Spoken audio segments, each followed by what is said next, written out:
Hello, and welcome to Cherry Bekaert's podcast for real estate and construction, where we discuss developing trends and market dynamics, as well as tax and accounting tips that may impact you. Today, we are discussing what you, an investor that has had some luck in the market or selling a business, can do to save tax dollars. People have heard of opportunity zones at a high level and know there's some kind of tax play, but are unsure of what this means and how it impacts them. Our four-part series explores the Opportunity Zone program, and today's focus is on the gains that are eligible for this program and the timing of the investment.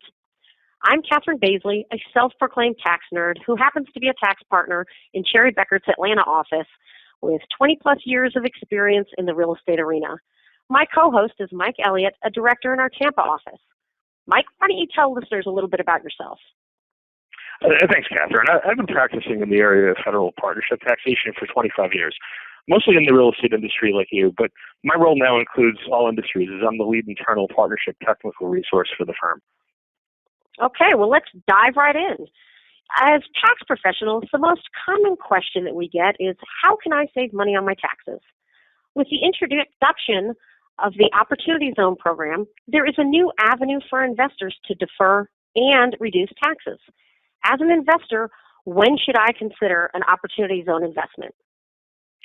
That's an excellent question. So first, it's probably best to think about what the purpose of this program was. It was created by the government as part of tax reform, and the whole point was to attract investment from the private sector.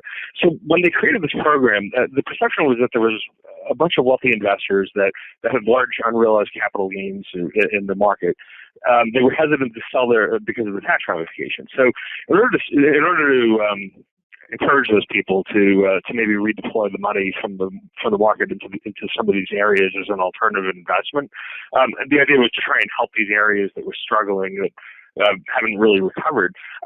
What they did was they created all these tax benefits to give people an incentive to invest in the program. So it helps mitigate that tax burden by allowing those folks to defer recognition of those gains until 2026, and potentially they can have up to 15% of those original gains excluded permanently.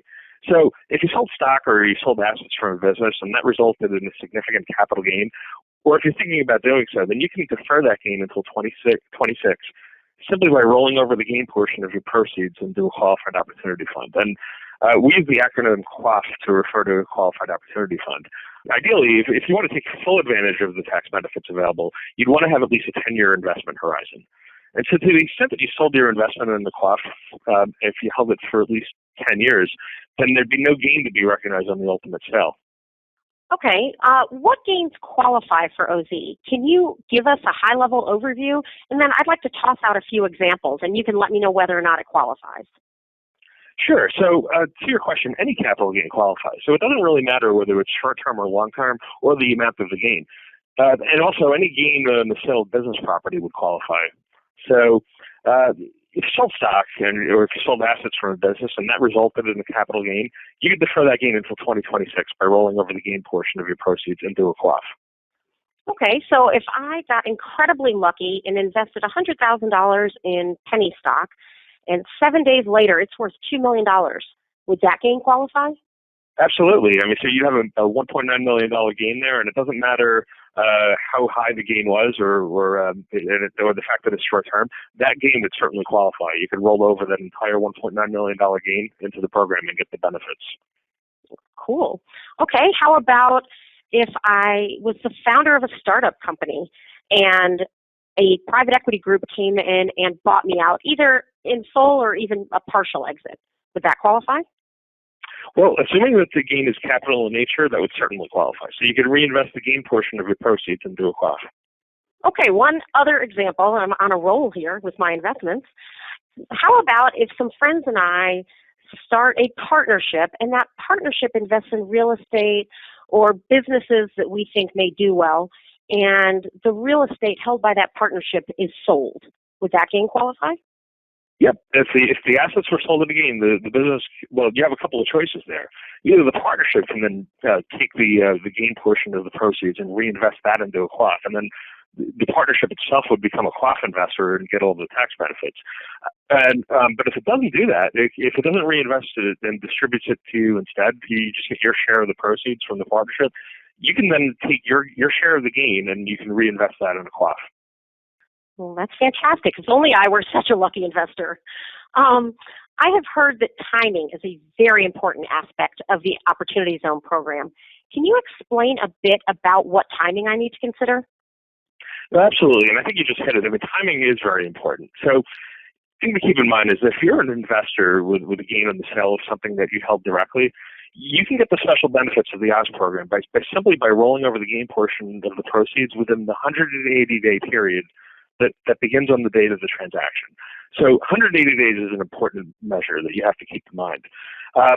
That's if you sell something directly. So if you're an investor in a pass-through entity, so in your example, in a partnership that sold real estate, and if you have an allocable share of gain from the sale transaction of the pass-through entity, but the pass-through entity just gives you your share of the proceeds rather than rolling it over directly, then you have more flexibility in a situation like that.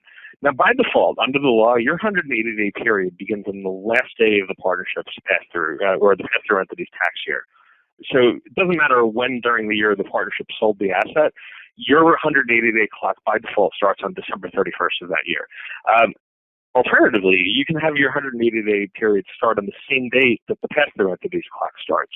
So if the pass-through entity sold something on June 1st of 2019, you can elect to have your 180-day period for that gain start on June 1st. You don't have to wait until December 31st. You can actually start on June 1st, and then that would give you 180 days from that date in which to reinvest. Or you could wait until the end of the year and start it then. And now the other thing, too, is that there's a new alternative that and this is they were keeping pass-through investors in mind. Sometimes you're a partner and you don't even know that that you have a gain. You end up getting your K1 with a big gain on it, and you're caught off guard. What you can basically do is you can elect to have your 180-day period start on the due date of the partnership's tax return. So that generally is going to be March 15th. So March 15th of the following year. So that could potentially give you a 180-day period starting on March 15th of 2020 and ending on September 15th of 2020. That's going to give you well beyond the 2019 year when you had the gain. Okay, those are a lot of options. So for our listeners that don't speak tax as a second language, what are some key thoughts or phrases that they should keep in mind? Well, I mean, I think we hit on it on the first one, which is the most important, is timing. Remember, the gain has to be rolled over within that applicable 180-day period, and the investor has to elect to defer that gain on their tax return for the year in which it was realized in order to be eligible for the tax benefits of the program on that investment. So, and any amounts that were invested in the OZ program after 2026 are not going to qualify for the tax benefits. So the program came into being in the beginning of 2018.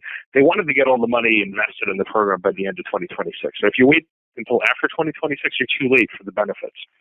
So, and the second thing I think that's real important is the holding period. You have to keep that in mind. Now, under the law, the original gain is only going to be deferred until 2026.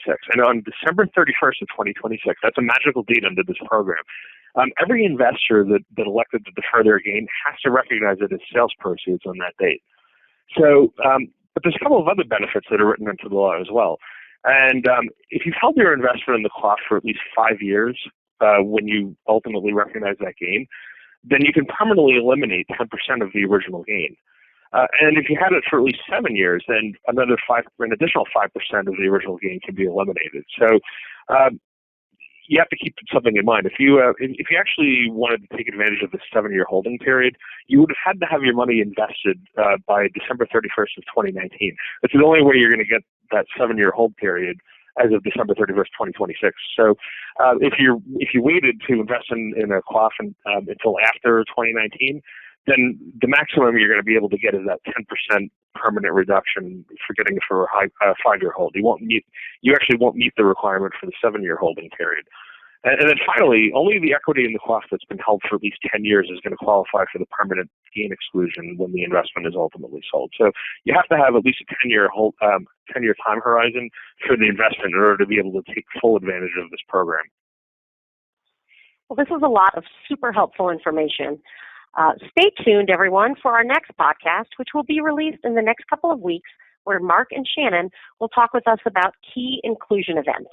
We look forward to having you listen in again. In the meantime, if you have any questions or need further information, please visit us at cbh.com. Thank you.